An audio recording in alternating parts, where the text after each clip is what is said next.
Another deadly shooting, this time in Northern California. Authorities describe the suspect as a disgruntled employee. He left 7 people dead and 1 wounded. The attacks took place at 2 locations in Half Moon Bay. A suspect was arrested on Monday after 7 people were killed in 2 related shootings at 2 mushroom farms in Half Moon Bay. Officers arrested 67-year-old Chun Li Zhao in connection with the shooting after he was found in his car outside the city's sheriff's station.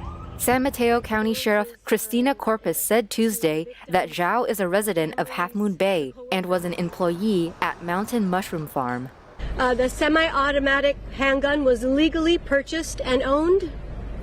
The victim at the hospital is out of surgery and stable. Victims were adults and a mixture of Hispanic and Asian. Authorities found 4 people dead and a 5th injured from gunshot wounds at 1 location. Several miles away, they found 3 others also deceased. Some workers at one facility lived on the premises and say children may have witnessed the shooting. Corpus says the only known connection between the shooter and his victims is that, quote, they may have been coworkers. So as far as his criminal history, we're not releasing that information. I will say that there were no specific indicators that would have led us to believe that he was capable of something like this. The coroner's office is working to identify the victims. Zhao is expected to be arraigned in Redwood City on Wednesday.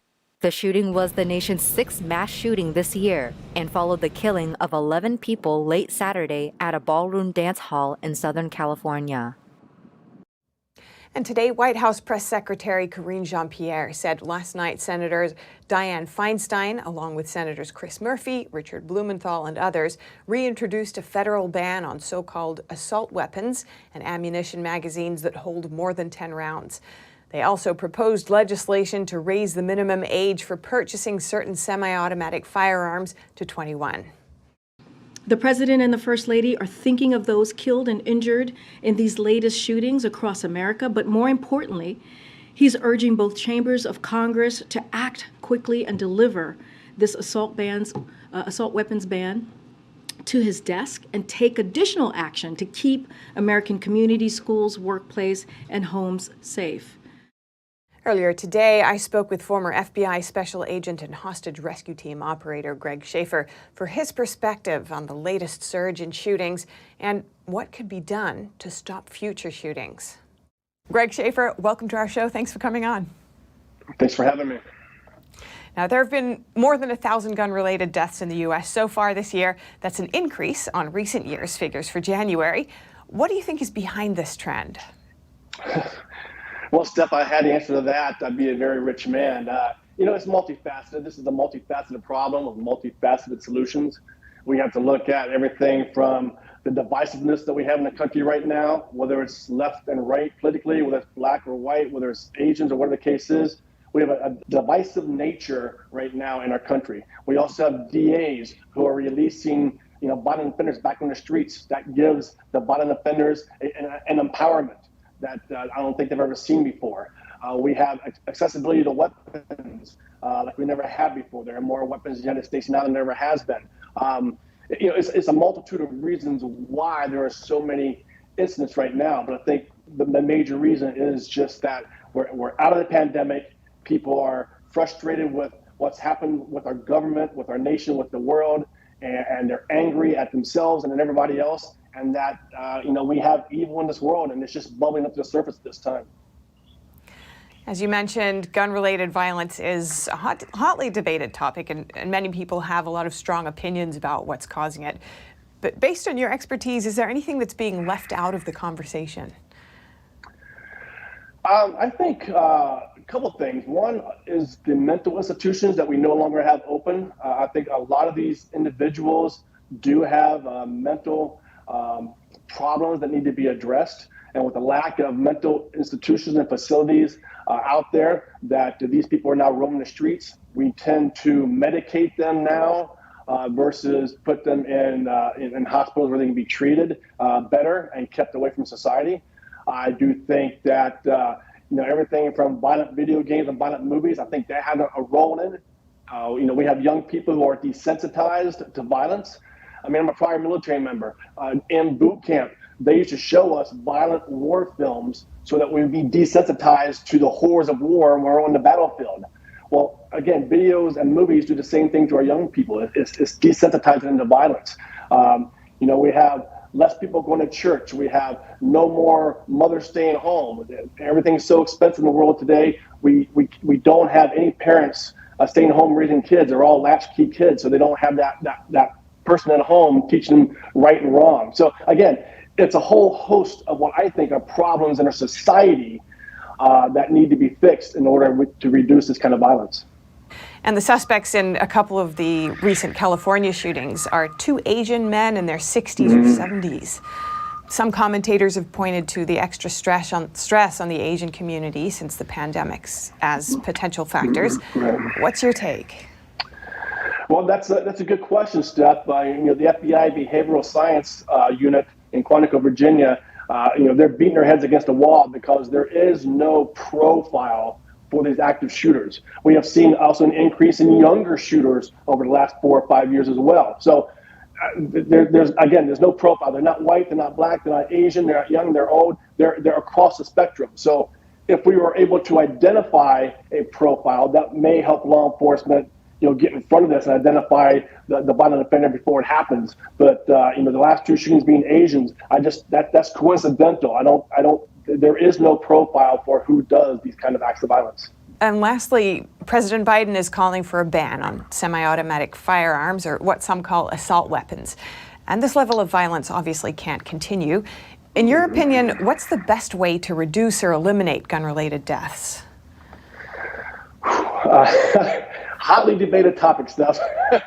We don't have time to discuss that. I don't think that gun control is the answer. I think societal issues are the answer. I grew up where I went deer hunting both before school and after school. And in the back of my pickup truck, I had a lever action rifle in the back window, and all my friends did too. So we were taking long guns to school every day during the fall, during hunting season. And we didn't have these kind of acts of violence back then. So the guns haven't changed. Okay, the people have changed. Just a whole host of societal issues. I think if we can get in front of those, I think we can fix this problem.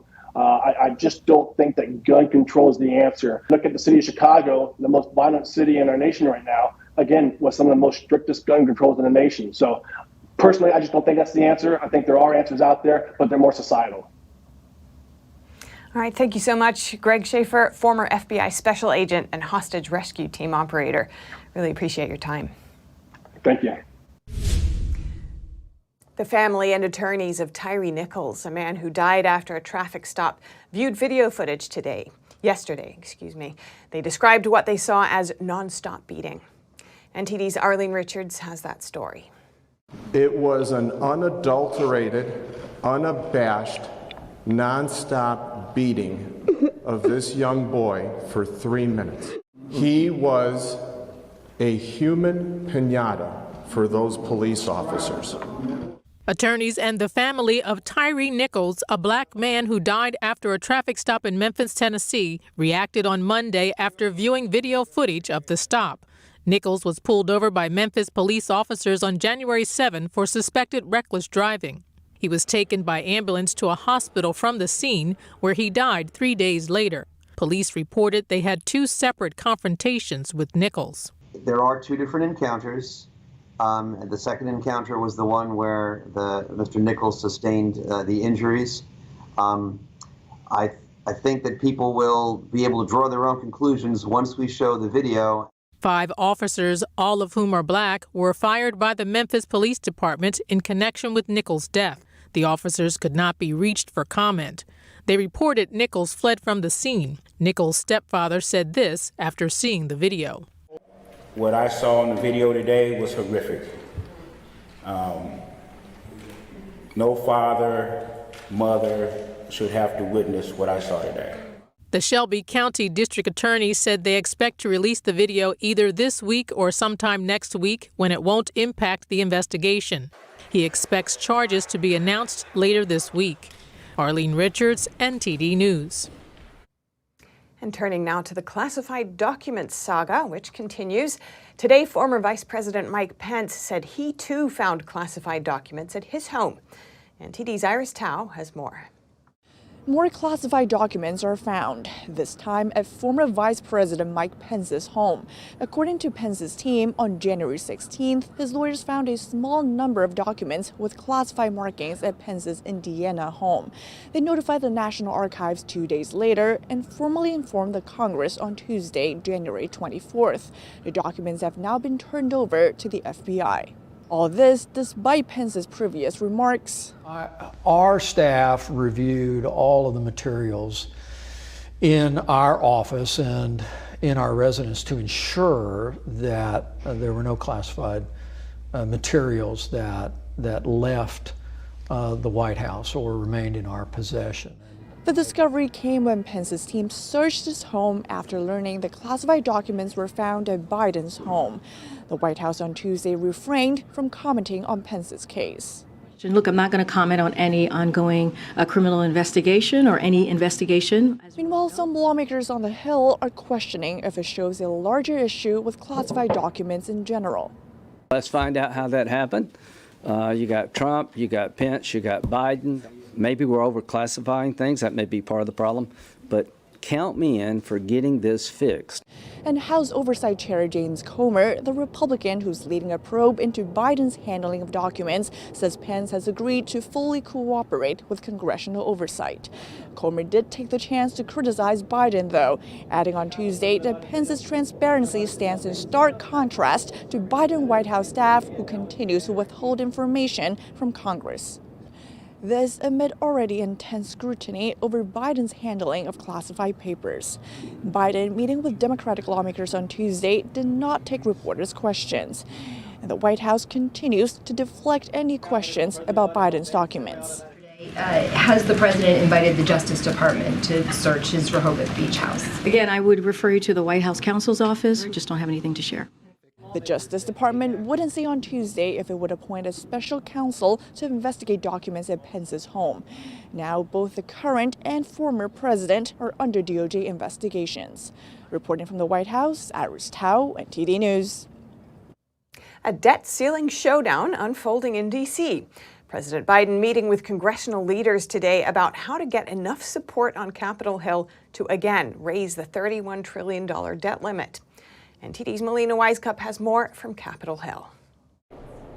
Congressional Democrats, including Senate Leader Chuck Schumer and House Democrat Leader Hakeem Jeffries, along with others, going to the White House today to meet with President Biden on raising the debt limit. The Treasury has announced the U.S. has reached its $31.4 trillion cap, and raising the debt limit this year will not be easy. House Republicans are using it as an opportunity to force budget changes. One recent proposal coming from House Republican Representative Buddy Carter and endorsed by a handful of other Republicans is called the Fair Tax Act. Now, it would essentially eliminate personal, corporate, and payroll taxes and abolish the IRS. This has left the door open for sharp Democrat criticism. Here's Senate Leader Chuck Schumer today. To give GOP radicals a vote on a 30% national sales tax across the board. They're welcome to make their case, make our day. Similarly, if Republicans want to play brinksmanship with deficit and demanding cuts, they need to show us exactly what they want to cut.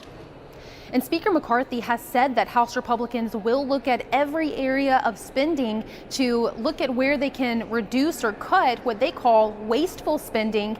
Now, I asked Senate Minority Leader Mitch McConnell today if he thinks that this hard-line negotiating tactic that House Republicans are using is needed to get the debt under control. Here's what he told me. So do you think that this sort of hardline negotiation tactic that House Republicans are using with regards to the debt limit is necessary in order to get the debt under control? This is a good time to talk about it, to try to get an outcome. But the second part of what I said was, I can't imagine any debt ceiling agreement that would get 60 votes in the Senate that would have any chance of passing the House. McConnell also tells us that he believes that Senate Republicans will need to play sort of a backseat role in these debt limit talks because he says the deal essentially needs to be met between President Biden and Speaker McCarthy. Now, McCarthy did publicly accept President Biden's request to meet, on Twitter writing he's looking forward to discussing a responsible debt ceiling increase to address irresponsible government spending. Meanwhile, the White House says that they don't plan to negotiate any spending cuts with McCarthy, and instead they just plan to relay that same message that it's Congress's duty to raise the debt limit and this issue is non-negotiable. Reporting in Washington, D.C., Melina Wisecup, NTD News. Good results for both President Biden and former President Trump in a new poll. Biden's approval rating improved, but according to the poll, Trump is even more popular. Emerson College today released results of a poll conducted this month. They found that Biden's approval rating increased by 5 percentage points since November. Nevertheless, in a hypothetical 2024 presidential matchup, Trump has the lead. 44% of respondents said they would support Trump. 41% said they would back Biden. And Trump did much better than Florida Governor Ron DeSantis in a hypothetical Republican primary. The poll found that 55% would vote for Trump, with 29% supporting DeSantis. And Governor DeSantis is making headlines for rejecting a certain Black history course in Florida schools. Amid this criticism, he's now announcing something he calls the Bill of Rights for teachers and proposing an increase in teachers' pay. Florida Governor Ron DeSantis on Monday doubled down on rejecting an advanced placement course in African American studies in the state's schools. He said while Florida requires teaching Black history, the specific course comes closer to indoctrination than education. This course on Black history, what's one of the lessons about? Queer theory. Now, who would say that an important part of Black history is queer theory? When you try to use Black history to shoehorn in queer theory, you are clearly trying to use that for political purposes. Just last week, a historian at Princeton University posted findings on the jobs that are currently offered at U.S. universities. Matt Karp presented these two graphs showing job postings in U.S. history. On the left, we can see that a significant portion, over 17% of openings 10 years ago, were for courses on early America. 10% were for courses on African American history. On the right, we see that only about 6% of recent openings are for courses on early America, while the largest percentage is for African American history. Florida House Democratic leader Fentress Driscoll called DeSantis' rejection of the African American study course cowardly. She said that people would be boring and close-minded if they encountered only ideas they agreed with. Also on Monday, DeSantis proposed a number of education measures he said would empower teachers. They include what DeSantis calls the Teachers' Bill of Rights, which he said would allow teachers to file complaints if they're directed to violate Florida law, protect teachers from litigation when they take action to restore an educational atmosphere in the classroom, and clarify that teachers have the choice whether or not to join their local union. DeSantis also proposed shorter term limits for school board members. We did do the 12-year school board term limits. I think it should be 8-year term limits. I mean, the fact of the matter is you get in there, you have ideas, 8 years is enough. The governor also proposed an additional $200 million for teachers' pay. This would bring Florida's total budget for teacher salaries in the next school year to $1 billion. Reporting by Arian Pazdar, NTD News. If you have any news tips or feedback for our show, you can email us at eveningnews@ntd.com. And up next, NTD's Arlene Richards unravels more tank talks as the Biden administration now considers sending U.S.-made tanks to Kyiv. And in NFL news, could personal feelings keep Amazon billionaire Jeff Bezos from owning a franchise? The current owner reportedly isn't happy about the Washington Post's coverage. That and more coming up.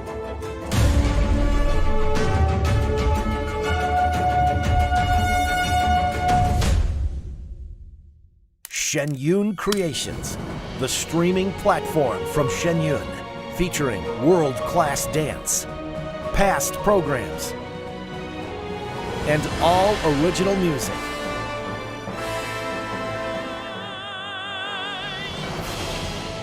Masterclasses, behind the scenes, comedy, and more. Explore ShenYunCreations.com.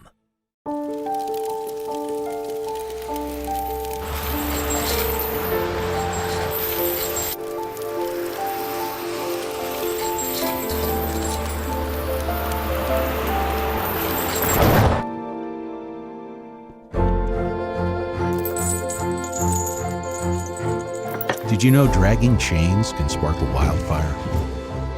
Only you can prevent wildfires.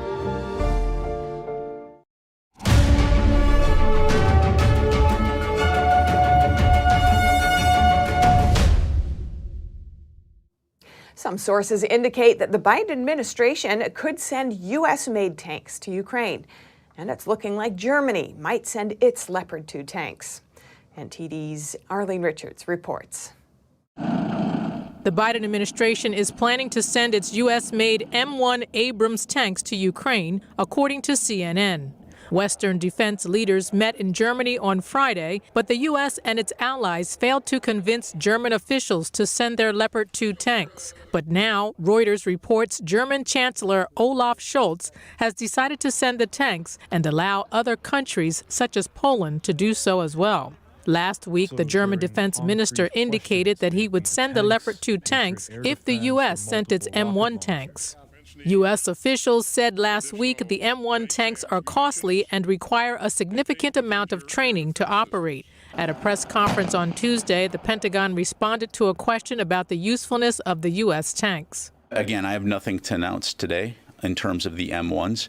I think, as we've said all along, we continue to have a very robust dialogue with Ukraine and our international allies and partners to focus on what their immediate battlefield needs are now in the near term. But we also have discussions about what they may need in the medium to long term.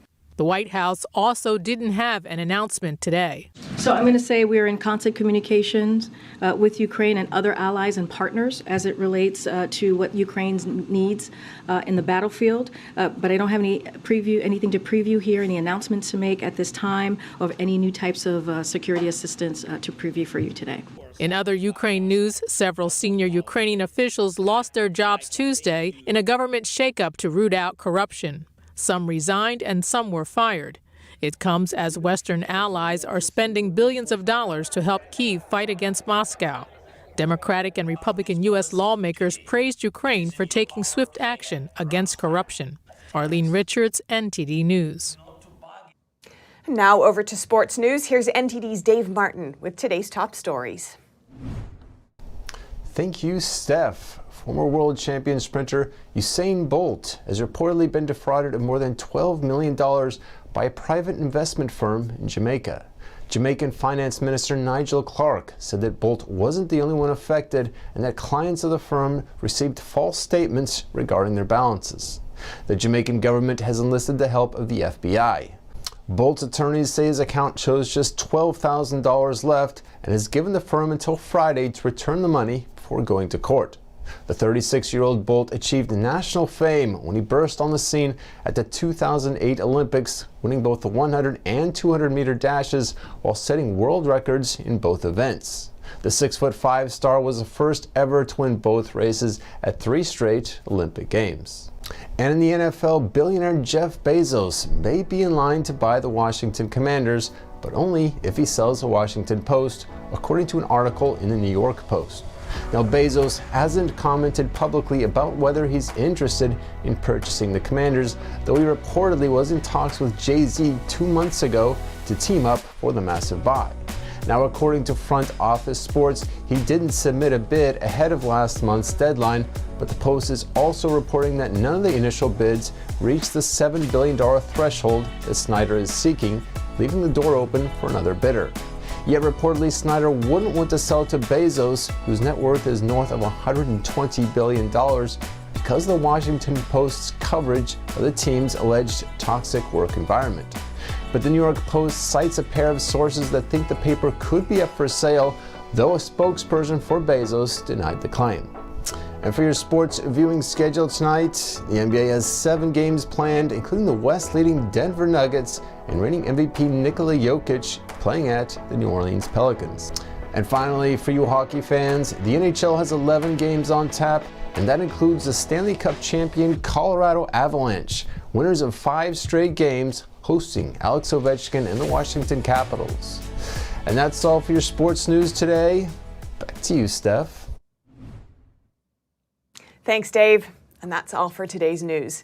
Thanks for tuning in. I'm Stephanie Cox. Good night.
Thanks for watching us on YouTube. Did you know YouTube only keeps selected videos on its platform? So if you want to make sure you get the full picture, just subscribe to our newsletter.